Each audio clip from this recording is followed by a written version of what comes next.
जी students अस्सलाम वालेकुम। ये कल वाला ही टॉपिक है बेटे, जो हाफ कवर हो गया था, हाफ रह गया था, तो उसी को आज हम आगे जो है डिस्कस कर रहे हैं। कल मैंने आपको ये साइकिल सारी समझा दी थी, ठीक है। इसमें मैंने आपको एक सेक्शुअल रिप्रोडक्शन के हवाले से सारा का सारा क्लियर कर दिया था, ठीक है। और मैंने बताया था बेटे कि आपने कौन से बुक से जो है वो कौन से पेज से याद करना है। इसके आगे जो है बच्चे हमारे पास वो कुछ ऐसे है कि हाँ जी बेटे, इसके आगे हमारे पास कुछ सेक्शुअल रिप्रोडक्शन के हवाले से बेटे हमने डिस्कस करना है। सेक्शुअल रिप्रोडक्शन जो एस्कोमाइकोटा में होती है, ठीक है। उसमें क्या क्या था कल हमने पढ़ा था। ए सेक्शुअल और सेक्शुअल के हवाले से मैंने कल डिस्कशन की थी। फिर ए सेक्शुअल को हमने पूरा डिटेल के साथ पढ़ा था विद डायग्राम, ठीक है। आज हम सेक्शुअल रिप्रोडक्शन के हवाले से बात करते हैं। सेक्शुअल रिप्रोडक्शन जो है बेटे, उसमें क्या होता है, एस्कस फॉर्मेशन होती है। कल मैंने आपको बताया भी था सारा के सारा कि एस्कोमा है और उसके अंदर एस्कस बनता है।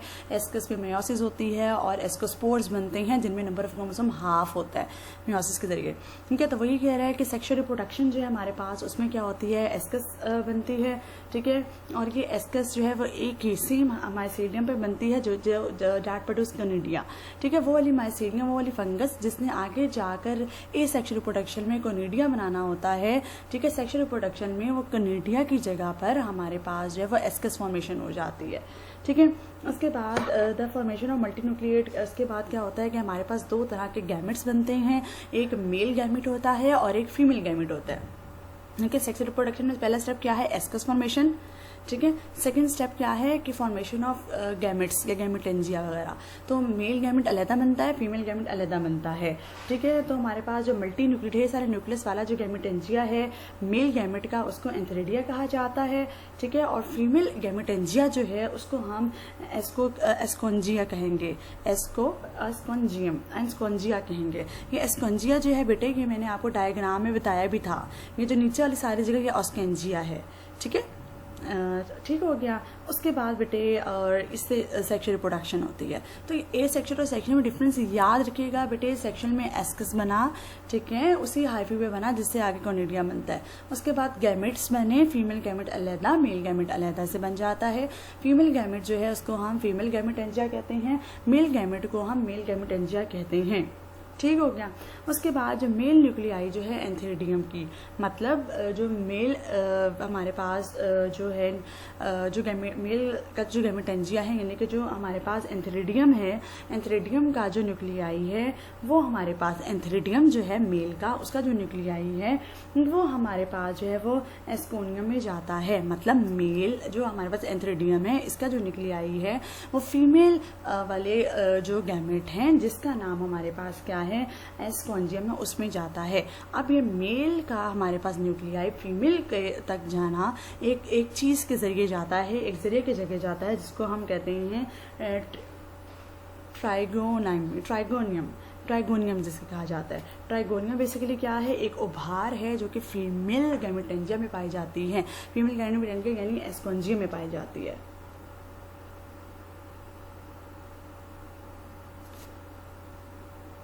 ठीक है। अच्छा, ये जो मैंने आपको कल डायग्राम बेटे समझाई थी ना, ठीक है, ये हमारे पास ए सेक्शुअल रिप्रोडक्शन के हवाले से थी, ये हमारे पास हाफ दी हुई है। तो ये जो सेक्शुअल रिप्रोडक्शन वाली डायग्राम है वो आपने बुक से याद करनी है, और बुक में दी गई है सेक्शुअल रिप्रोडक्शन वाली भी। आप लोगों ने क्या करना है, ये जो हमारे पास 292 पेज है, पूरी भारी भर के डायग्राम है, इसमें ए सेक्शुअल भी दिखाया गया है, सेक्शुअल भी, तो आपने बुक वाली याद कर लेनी है। ये हाफ मैंने कल आपको समझाई थी ए सेक्शुअल के हवाले से, ठीक है। अब मैं आपको जब बुक से भी समझा देती हूँ, दोबारा से डायग्राम समझा देती हूँ, ठीक है। इधर देखिएगा। अच्छा, क्या हुआ हमारे पास, मैंने क्या कहा, एस्कस फॉर्मेशन हो गई और फीमेल और मेल वाले बन गए। मेल वाला जो है उसका न्यूक्लियस फीमेल के पास जाएगा, किसके थ्रू जाता है बेटे, ट्रिगोनिम के जरिए जाता है, जो कि एक उभार है जो कि फीमेल के गैमेटेंजिया में यानी कि एस्कोंजियम में होती है। फिर प्लाज्मोगैमी होगी, प्लाज्मोगैमी का क्या मतलब होता है, फिर प्लाज्मोगैमी होगी यानी कि प्रोटोप्लास्ट जो है मिलेंगे, ठीक है। उसके बाद क्या होगा कि एस्कोंजियम में जो मेल न्यूक्लियाई है, एस्कोंजियम में फीमेल में जो मेल न्यूक्लियाई था वो हो सकता है कि वो किसी भी दूसरे फीमेल के न्यूक्लियाई के साथ जो है वो पेयर बना लें साइटोप्लाज्म में, ठीक है, लेकिन वो एक दूसरे के साथ जो है अभी तक फ्यूज नहीं हुए होते। दोबारा सुन लें बेटे, जो हमारे पास मेल का न्यूक्लियाई एस्कोंजियम के पास गया था तो हो सकता है कि जो डिफरेंट हमारे पास ढेर सारी माइसेलियम है तो हो सकता है वो किसी फीमेल दूसरी वाले के साथ जो है वो अपना पेयर बना ले, लेकिन पेयर बनाएगा, फ्यूज नहीं होगा। ठीक है, मैं अब आपको डायग्राम समझाती हूँ बेटे, बुक सामने रखिएगा। 292 पेज है हमारे पास, ठीक है। ए सेक्शुअल और कनीडियोफोर यहाँ तक तो हो गया था हमारे पास सारा। उसके आगे बेटे हमारे पास एक पूरा स्ट्रक्चर दिया गया है जिसमें एस्कोंजियम भी दिखाया गया है, ठीक है। और हमारे पास जो है ये देखें, ये वाला जो स्ट्रक्चर है ना, ये जहाँ पे हमारे पास मेटिंग गैमेटी, ये वाला बेसिकली ये जो गोल गोल वाला है बेटे, ये इस तरह करके डॉट है जिसमें कि हमारे पास बेसिकली एस्कोंजियम है, ठीक है। और ये जो रेड वाला है ये मेल का है एंथेरिडियम, ठीक है। ये वाला एस्कोंजियम है और रेड जिसपे हुआ हुआ है ये हमारे पास एंथेरिडियम है, ठीक है। उसके बाद ट्रिगोगिनिन कहाँ पे है हमारे पास, ये ऊपर वाली छोटी सी आउटग्रोथ। मैं दोबारा बता रही हूँ बेटे कि ये जो आपके पास मेटिंग गैमेटन है जहाँ पे लिखा है इस डायग्राम पे आई, ये जो जहाँ पे सिर्फ ब्लैक डॉट है ये हमारे पास फीमेल का जो है वो एस्कोंजियम है। ये रेड वाला जो है ये हमारे पास एंथेरिडियम है, ठीक हो गया। और ये छोटी सी जो उभार आपको नजर आ रही है ये वाली, ये हमारे पास डेवलपिंग ट्रिकोगेनी है, ठीक है। अब अगली वाले डायग्राम में आ जाएं, ये हमारे पास ट्रिकोगेनी पूरी दिखाई भी गई है, देखिए कैसी बड़ी हो गई है, ठीक है। यहाँ पे हमारे पास जो है प्लाज्मोगेमी का अमल हो रहा है, मतलब जो ये इन दोनों के जो हमारे पास प्रोटोप्लाज्म है वो आपस में जुड़ रहे हैं। तो ये जो डायग्राम दिखाई गई है ये हमारे पास प्लाज्मोगेमी की है, ठीक है। इसके आगे आ जाएं बेटे, आगे वाले पे हमारे पास क्या है, एस्कोजीनस बन। देखिए बेटे क्या हुआ था हमारे पास, ये मेल का एन और फीमेल का एन दोनों आपस में मिलकर 2n बन गए, ठीक है। तो ये हमारे पास अब यहाँ पे क्या डेवलप हो रहा है, एस्कोजीनस यानी कि पूरा का पूरा एस्कोजीनस डेवलप हो रहा है, ठीक है। उसके आगे बिल्कुल हमारे पास बेटे एस्कोकार्प होगा, फिर एस्कोमा होगा और फिर पूरी की पूरी डायग्राम ऐसे चलती रहेगी। बहुत आसान सी डायग्राम है, कुछ भी इसमें मुश्किल नहीं है, ठीक है। ये सारा हमारा हो गया। अच्छा, फिर हमारे पास वही बात है कि यहाँ पे हमारे पास जो है वो एस्कोजीनस हाइफी जो है वो ग्रो करेगी, ठीक है। और ये हाइफी जो है वो कंटिन्यू डेवलप नई कंपैटिबल जो है वो उसको मिलते रहेंगे और प्रोसेस जो है बेटे इस तरह चलता रहेगा। और जो इसमें सेल होंगे वो डाइकैरियोटिक, देखिए इसका अलहदा न्यूक्लियस था मेल का, फीमेल का अलहदा, और दोनों के प्रोटोप्लास्ट जुड़ गए थे तो हमारे पास जो है वो क्या बनेगा, डाइकैरियोटिक बनेगा। जिसका मतलब क्या होता है कि हमारे पास एक ही हाइफी में दो मुख्तलिफ हैप्लॉइड न्यूक्लियाई का होना। डाइकैरियोटिक का वर्ड मैंने पहले भी समझाया था। और मोनोकैरियोटिक में क्या होता है कि सिर्फ और सिर्फ एक ही न्यूक्लियस होता है, ठीक है। तो ये यहाँ तक हमारे पास जो है सेक्सुअल रिप्रोडक्शन के हवाले से था, जो कल रह गया था डिस्कस करना आप लोगों के से, ठीक है बेटे। उसके बाद हमारे पास कुछ छोटी छोटी चीजें जो है वो दी गई हैं।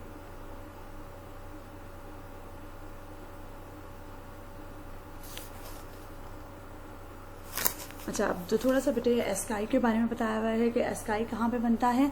एस्काई हमेशा बनता है near the tip of dikaryotic ascogenous hyphae. मतलब ये देखिए हमारे पास एस्कोकार्प है, ठीक है।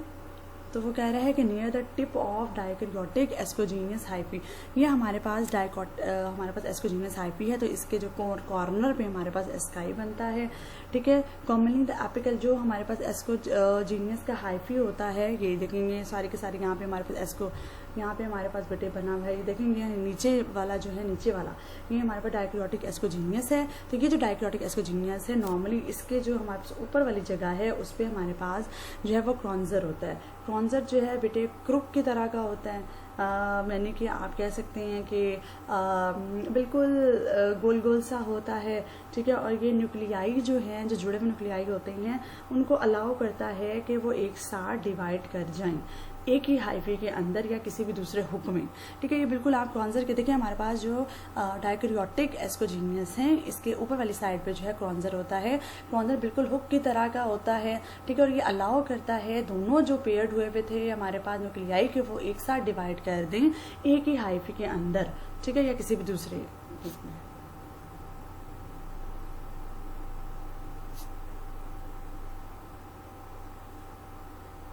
ठीक है, ये वाला हमने यहाँ तक बेटे याद करना है। अच्छा ये देख लिया आप लोगों ने बेटे, ये डाइकैरियोटिक एस्कोजीनियस और ये क्रोमजर हो गया, ठीक हो गया। उसके बाद बच्चे हमारे पास क्या होगा कि सब्सिक्वेंट इसमें जो है वो सेल डिवीजन होगी, और इस तरह देखिए ना, सेल डिवीजन होगी, पहली मायोसिस होगी, फिर दूसरी होगी, ठीक है। फिर पहले हमारे पास इमेच्योर जो एस्कस बनेगा, ठीक है, ये यंग वाला जो ये इमेच्योर एस्कस है, फिर ये सारी सेल डिवीजन होगी और फिर एटलीस्ट वो कंपेटिबल बन जाएगा, हमारे पास मुकम्मल जो है वो एस्कस बन जाएगा, जिसमें हमारे मुकम्मल एस्कोस्पोर होंगे। और ये जो दोनों न्यूक्लियाई थे बेटे, ये फिर जुड़ भी जाते हैं, फिर इनमें कैरियोगैमिक अमल भी हो जाता है। ये देखिए यहाँ पे हमारे पास ये दोनों मिल जाते हैं, ठीक है, कैरियोगैमी हो जाता है, और फिर हमारे पास डिप्लॉयड जो है वो न्यूक्लियस बनेगा, जाइगोट बनेगा, और इस तरह से पूरी की पूरी साइकिल जो है वो चलती रहेगी। अच्छा, जब हमारे पास दोनों के न्यूक्लियाई मिल जाते हैं तो वो जो छोटा सा एस्कस होता है वो लंबा होना स्टार्ट हो जाता है, और इस तरह जो है वो डिप्लॉयड न्यूक्लियस जो है फिर उसमें मियोसिस होती है, और इस तरह फिर और होगी, और एस्कस जो है में 8 एस्कोस्पोर्स बनेंगे, ठीक है।